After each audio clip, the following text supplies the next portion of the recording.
आपको? लेकिन जब हम इसे चलाएंगे तो आप ध्यान से देखना कि आपको कौन सा रंग दिखाई देता है।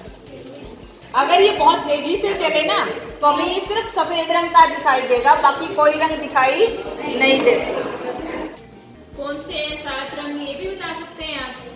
इंद्रधनुष के जो 7 रंग होते हैं वो। इंद्रधनुष तो देखा होगा सभी ने। इंद्रधनुष में कितने रंग देखे हैं? 7 रंग। कौन कौन से?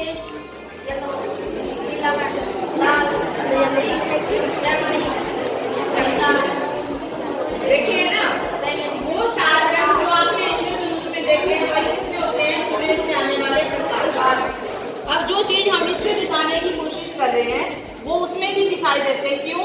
क्योंकि बारिश के बाद जब अचानक सूरज निकल जाता है तो बारिश की बूंदें हवा में लटकी हुई रह जाती हैं और वो बूंदें प्रिज्म का काम करती है इसी का।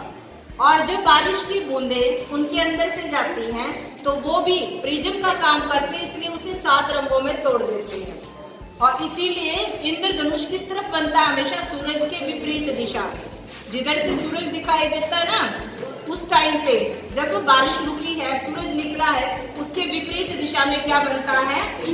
इंद्रधनुष। जैसे अभी मैं ये कह रही थी कि इधर से अगर धूप आए तो इधर बनेगा विपरीत। इसी प्रकार अगर सूरज इधर से निकलेगा तो बारिश के बाद इंद्रधनुष कहाँ बनेगा? विपरीत दिशा में। ठीक है। और कितने रंग दिखेंगे? 7। याद रखने का तरीका क्या था 7 रंगों का? इंग्लिश में लिखते हैं विबग्योर, है ना? बी से वॉयलेट, आई से इंडिगो, है ना? विब, बी से ब्लू, जी से ग्रीन, वाई से येलो, ओ से ऑरेंज। बताते हैं ना? बैनी, आह, पीला, ला। वैसे बैंगनी, नी से नीला, आ से आसमानी, ह से पीना, पी से पीला, ठीक है। पीना, ना से नीला, नारंगी, नी से नीला, ना से नारंगी, ला से बैनी, आह, पीला, ला। सातों रंग इसमें आ जाते हैं। समझ में आ रहा है सभी को? अब एक और मैजिक देखो। ये क्या दिख रहा है आपको? किसी आदमी की फोटो दिख रही है ना? और इस तरफ क्या दिख रहा है? जेल है ये। ठीक है। अभी आपको ये दोनों अलग अलग दिख रहे हैं। अगर हम इसे तेजी से घुमाएंगे तो आपको दिखेगा कि आदमी किसमें है? जेल में। कैसे दिखेगा? वही मैजिक है ना, इसको जेल में करते हैं। करते हैं? अच्छा ठीक है, अब ध्यान से देखना।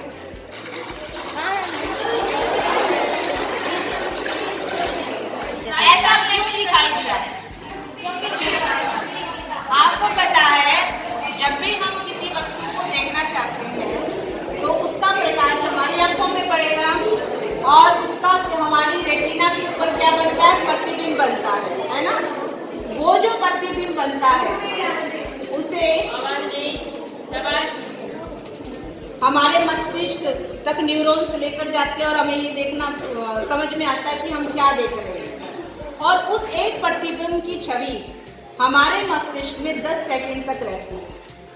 अगर हम तस्वीरों को इतनी जल्दी जल्दी बदलेंगे कि पहली छवि हटी नहीं, दूसरी आ गई, तो वो उन दोनों को क्या कर देता? मर्ज कर देता, मिला देता। अभी जैसे तुमने ये देखा, फिर अगला देखा, है ना?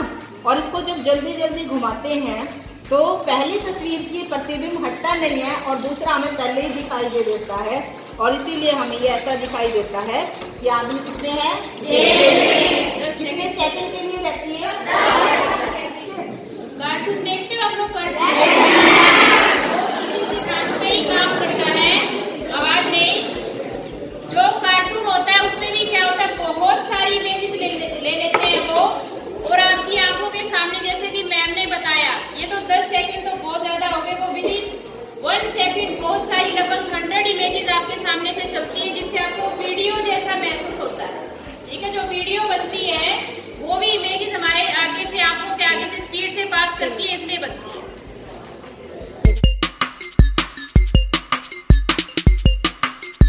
क्या दिख रहा है? इसको बोलते हैं पेरिस्कोप। क्या बोलते हैं?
समयिक संरक्षण का नियम। क्या होता है समयिक संरक्षण का नियम? कि समयिक क्या होता है? द्रव्यमान गुणा में वेग। कोई जितनी भारी वस्तु होती है ना, उसका समयिक उतना ही ज्यादा होता है, और जितने उससे टकराएगी वेग से, उतने ही ज्यादा वो आगे जाएगी। अब जैसे ये सारी गोलियां एक जैसी द्रव्यमान की हैं, अगर मैं इस एक गोली को इससे टकराएंगे, संरक्षण का मतलब जितना पहले था उतना ही बाद में रहता है। अब हमने एक हटा दिया, इसको थोड़ा सा टकराएंगे तो उधर से कितनी गोली बाहर निकलनी चाहिए? एक। अगर एक टकराती है तो कितनी जा रही है बाहर? सिर्फ एक। मतलब एक आदमी एक को मार सकता है, दो को मार सकते हैं, ठीक है, इस नियम के अनुसार। और ये नियम बेटा किसने बनाया है? अभी जो हिसार में क्विज हुआ था, परसों गए हुए थे, वहाँ पे भी इस एक्सपेरिमेंट की वीडियो दिखाई गई थी, और उसमें ये प्रश्न पूछा था कि ये नियम किस साइंटिस्ट ने बनाया था? किसने इसके बारे में आपको बताया? किसने बताया? न्यूटन ने। किसने बताया? न्यूटन ने। न्यूटन के कितने नियम पढ़े आपने? 3। पूछ ले। पहला बता दूं क्या है? खड़े होके बताओ। बताओ, शाबाश। न्यूटन की गति का पहला नियम क्या है? यदि कोई वस्तु बहुत ही आसान है, किसको बताओ? यदि कोई वस्तु विराम में तो विराम में रहती है, यदि गति में तो गति में रहती है, जब तक वस्तु पर भारी बल ना लगाए। हाँ जी, पहला नियम तो यही कहता है, पैनी को हिलाते हैं तो पत्ते जड़ जाते हैं। क्यों? क्योंकि जब हिलाएंगे तो पेड़ तो गति में आ गया, पत्ते विराम में रहने की कोशिश करेंगे और वो सारे नीचे गिर जाएंगे। दरी को भी झटकाते हैं ना, तो धूलकण तो विराम में रहने की कोशिश करते हैं, दरी गति में आ गई और सारे नीचे गिर जाते हैं। ये भी पूछ लेते हैं कई बार क्विज में इसकी फोटो दिखा सकते हैं, वीडियो में। इसका यंत्र का नाम क्या है? स्प्रेडर को हिंदी में कहते हैं पल्ला। बच्चे का पल्ला तो तुमने देखा होगा, उसके जैसा दिख रहा है ना आपको, ठीक है? इसका नाम है न्यूटन स्प्रेडर, ठीक है?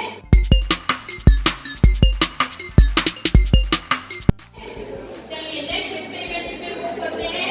ये देखा किसी ने? मुस्कान।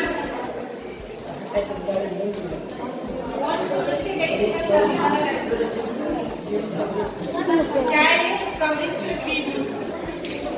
हिंदी में और इंग्लिश में बोलते हैं इसको ट्यूनिंग फॉर्क, और हिंदी में समित्र बीम। कहाँ काम आता है ये? हमें ये बताता है, दमनी मैंने लेसन किया था ना, दमनी मैंने लेसन में हमने ये पढ़ा था कि दमनी कैसे पैदा होती है, कि जब भी किसी चीजों को टकराते हैं तो कंपन पैदा होता है, और कंपन से हमें दमनी सुनाई देती है। अब अगर हम इसको किसी चीज से टकराए तो इसमें कंपन इतना होता है कि हम कान के पास लेकर जाएंगे तो हमें दमनी सुनाई देगी, ठीक है? खड़ा बेटा, आपने बताना है कि आपको कैसा लगा, ठीक है? हम इसको टकरा देते हैं। क्या आ रही है कि नहीं आ रही है? क्या सलाम बताओ? मुंह की आवाज आ रही है। यानी इसमें क्या आ रहा है? कंपन। शाबाश।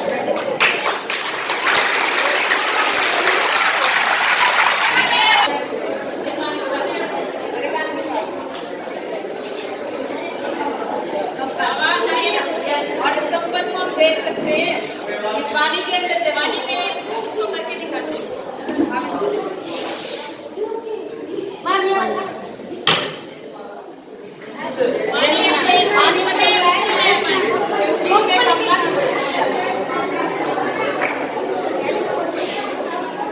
दूसरी साइड से देखो बेटा, इस साइड से किया हुआ है।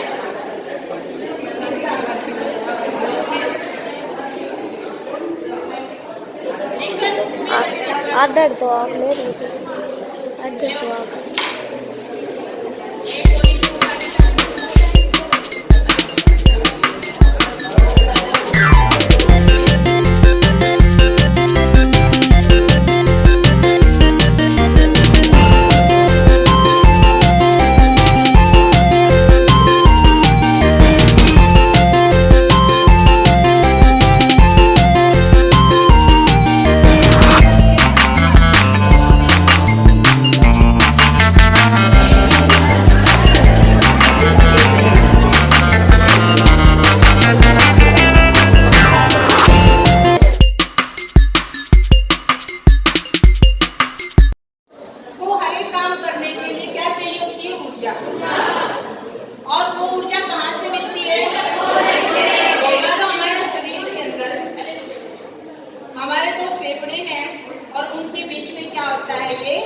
इसी वजह से हमारा जो ये कौन सा है दायां फेफड़ा तो बड़ा होता है, बायां थोड़ा छोटा, क्योंकि उनके बीच में क्या होता है, हार्ट यानी हृदय। समझ में आ रही है बात? अब हमारा जो हृदय होता है उसके 4 कोश, कितने चैम्बर भी बोल सकते हैं, 4 चैम्बर। अब इसमें देखो 2 ऊपर की तरफ और 2 नीचे की तरफ। जो ऊपर वाले होते हैं उन्हें आलिंद कहते हैं और जो नीचे वाले हैं उन्हें निलय कहते हैं। अब जो आलिंद है, अब ये देखो ये जो नीली दिखाई दे रही है ये शिराएं होती है। शिराएं, महाशिरा मोटी है ना, ये तो पतली सी है, तो ये तो शिरा है और जो ये मोटी है ये क्या है, महाशिरा। अब इस आलिंद के अंदर देखो यहाँ से रक्त इसके अंदर आएगा, सारे शरीर से अशुद्ध रक्त इकट्ठा होकर कहाँ जाता है, आलिंद में। कौन से आलिंद में, हम ऐसे ही रखेंगे ना, इसमें जाएगा बाएं आलिंद में जाएगा। हाँ जी, ऐसे ठीक है ना। तो बाएं आलिंद किधर है, बाएं आलिंद में गया। जब ये फैल जाता है तो सारा रक्त इसमें आ गया। जब ये सिकुड़ता है तो सारा रक्त इसमें आ गया, निलय के अंदर। अब जब इसमें रक्त आ गया है निलय के अंदर, अब ये देखो ये इसके क्या लगेंगे, बाल। अब इसमें से रक्त इसमें तो आ सकता है, लेकिन वापस जब ये सिकुड़ेगा तो ऊपर नहीं जाएगा, क्योंकि फिर ये बाल ऐसे बंद हो जाते हैं। ऊपर की तरफ प्रेशर करेगा तो देखो ये क्या होगा, ऐसे बंद हो जाएगा। ऊपर से तो नीचे चीज आ सकती है पर नीचे से ऊपर नहीं आ सकती। समझ में आ गई? तो अब इसके अंदर क्या है, अशुद्ध रक्त, इसमें बाएं निलय के अंदर अशुद्ध रक्त। अब ये जब सिकुड़ेगा तो फुफ्फुस धमनी, कौन सी, फुफ्फुस धमनी, ये वाली, इस फुफ्फुस धमनी से होता हुआ कहाँ तक जाता है, पूरे इसके अंदर। फुफ्फुस किसको कहते हैं, फेफड़ों को। हमारे फेफड़ों में जाएगा शुद्धिकरण के लिए। शुद्धिकरण का मतलब इसके अंदर क्या है, कार्बन डाइऑक्साइड, और इसको क्या चाहिए, ऑक्सीजन। तो फेफड़ों के अंदर इसका क्या होगा, विसरण। विसरण क्या होता है, गैस का, जहां उसकी मात्रा अधिक है वहां से जहां उसकी मात्रा कम है। अब रक्त में कौन सी गैस ज्यादा है, कार्बन डाइऑक्साइड, और हमारे फुफ्फुस में कौन सी गैस ज्यादा है, ऑक्सीजन। हमने सांस की बार ऑक्सीजन ली है, तो ऑक्सीजन तो रक्त में आ जाएगी और रक्त से कार्बन डाइऑक्साइड फुफ्फुस में चली जाएगी।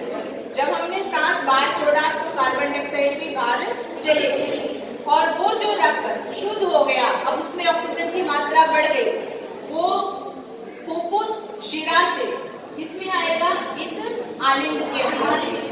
ठीक है, किसमें आ गया, आलिंद के अंदर, दाएं आलिंद। और जब दाएं आलिंद सिकुड़ेगा तो दाएं निलय में, और जब दायां निलय सिकुड़ेगा तो ये है, देखो इसके पीछे से ये है ना, यहाँ से होता हुआ ये देखो यहाँ महाधमनी बोलते हैं इसको। महाधमनी से होता हुआ पूरे शरीर में पहुंचा दिया जाता है। अब आप ये बताओ कि पूरे शरीर में पहुंचाने से पहले रक्त कितनी बार हृदय से गुजरा, 2 बार गुजरा, इसीलिए हम इसको दोहरा परिसरण। समझ में आया सभी? अब इसके साथ कुछ चीजें और हैं। अब आप ये देखिए, आलिंद से रक्त हमेशा कहाँ जाएगा, निलय, चाहे इस तरफ हो चाहे इस तरफ। तो ऊपर से नीचे तक लाने में तो कोई ज्यादा जोर लगता नहीं, इसीलिए आलिंद की भित्ति कैसी होती है, पतली। लेकिन निलय को तो दूर तक पहुंचाना है, और इसीलिए इसकी भित्ति कैसी है, देखो मोटाई देख रही है ना, तो मोटी है। अब ये जो धमनी और शिरा है, अब धमनी के अंदर कैसा रक्त है, शुद्ध, जो पूरे शरीर में फैलेगा। प्रेशर हुआ इसके अंदर तो मोटा चली पाइप प्रेशर को सहन कर सकती, और जो शिरा है वो तो रक्त इकट्ठा करके लाएगी, और उसकी पतली शिराएं कैसी होती हैं, पतली। धमनी की भित्ति कैसी होगी, मोटी। इस केस में आलिंद कैसा है, पतली भित्ति का, और निलय कैसा होता है, मोटी। समझ में आया सभी को? तो इस तरह से हमारा हृदय काम करता है।